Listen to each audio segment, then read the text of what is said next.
नमस्कार मित्रों। पुण्य तो हम सभी लोग करते हैं, लेकिन आपको पता है कि सबसे बड़े 5 महापुण्य कौन से हैं? अगर आप इन महापुण्यों को अपने जीवन में उतार लेते हैं तो आप भगवान के बहुत ही लाडले और प्रिय व्यक्ति बन जाओगे। लेकिन हम इन 5 महापुण्यों के बारे में जाने उससे पहले हम आपको एक छोटी सी कहानी सुनाते हैं जो आपको महापुण्यों के बारे में बहुत ही अच्छी जानकारी देगी। धर्मानंद नाम का एक राजा था जो बड़ा ही प्रजापालक था। वह हमेशा लोगों के हित के बारे में सोचता था और कार्य करता था। वह इतना कर्मठ था कि अपना सुख दुख ऐशो आराम सब कुछ छोड़कर सारा समय लोगों के कल्याण में लगा देता था। और वह जन कल्याण के कार्यों में इतना व्यस्त था कि भगवान की भक्ति और पूजा पाठ के लिए भी समय नहीं निकाल पाता था। एक बार वह राजा सुबह सुबह वन की तरफ भ्रमण करने के लिए जा रहा था। तभी रास्ते में एक दिव्य पुरुष को देखा। राजा ने उस दिव्य पुरुष को प्रणाम किए तो उस दिव्य पुरुष ने अपना परिचय देते हुए कहा कि वह परमेश्वर का दूत है। उस दिव्य पुरुष के हाथ में एक लंबी चौड़ी पुस्तक थी, जिसे देखकर राजा ने उस देवता से पूछा, भगवन, आपके हाथ में यह कौन सी किताब है? तब वह देवता बोले कि यह हमारा वही खाता है जिसमें सभी भजन भक्ति करने वालों के नाम है। राजा को भी उस किताब में अपना नाम जानने की उत्सुकता हुई, तो राजा ने कहा कि कृपया देखिए तो इस किताब में कहीं मेरा नाम भी है या नहीं। वह दिव्य पुरुष किताब का एक एक पृष्ठ उलटने लगे, परंतु राजा का नाम कहीं भी नजर नहीं आया। राजा ने देवता को चिंतित देखकर कहा, महाराज, आप चिंतित ना हो, आपके ढूंढने में कोई भी कमी नहीं है। वास्तव में ये मेरा दुर्भाग्य है कि मैं भजन कीर्तन के लिए समय नहीं निकाल पाता और इसीलिए मेरा नाम यहाँ नहीं है। उस दिन राजा के मन में आत्मग्लानि सी उत्पन्न हुई, लेकिन इसके बावजूद उन्होंने इसे नजरअंदाज कर दिया और पुनः परोपकार की भावना लिए दूसरों की सेवा करने में लग गए। कुछ दिन बाद राजा फिर सुबह वन की तरफ टहलने के लिए निकले तो उन्हें वही देव महाराज के दर्शन हुए। इस बार भी उनके हाथ में एक पुस्तक थी।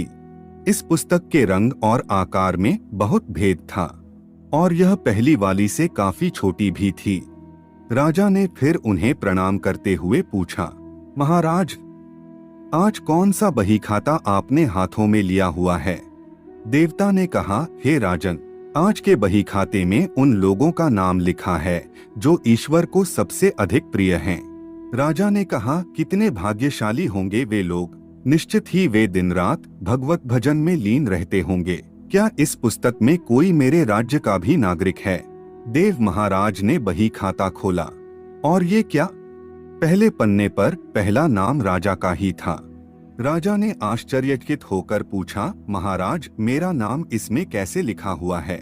मैं तो मंदिर भी कभी कभार ही जाता हूँ। देवता ने कहा, हे राजन, इसमें आश्चर्य की क्या बात है?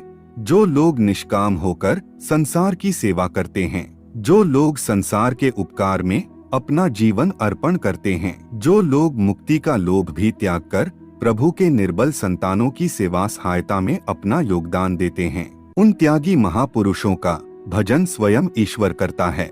हे राजन, तू मत पछता कि तू पूजा पाठ नहीं करता, लोगों की सेवा कर, तू असल में भगवान की ही पूजा करता है। परोपकार और निःस्वार्थ लोक सेवा किसी भी उपासना से बढ़कर हैं। अब हम आपको 5 महापुण्यों के बारे में बताते हैं। नंबर 1, अन्न पुण्य। किसी भूखे को भोजन कराना, चाहे वह मनुष्य हो या जानवर, अपने सच्चे हृदय से उनको भोजन कराना, यह पहला सबसे बड़ा पुण्य है। नंबर 2, शयन पुण्य। निराश्रित मनुष्य या जानवरों को आश्रय देना, यह दूसरा सबसे बड़ा पुण्य है। नंबर 3, वचन पुण्य। यदि आपके पास ना भोजन है और ना धन है किसी को दान करने के लिए, तो आप अपनी निर्दोष वाणी से व अपने मधुर शब्दों से अन्य के दुखों को सुख में परिवर्तित कर सकते हैं, अर्थात उन्हें सुख पहुंचा सकते हैं। नंबर 4, नमस्कार पुण्य। अपने से बड़ों व छोटों के प्रति नम्रता पूर्ण व्यवहार रखना, यह सबसे बड़ा पुण्य है। बड़े बुजुर्गों के चरण स्पर्श करने मात्र से ही आपके पाप पुण्य में बदल जाते हैं। नंबर 5, मन पुण्य।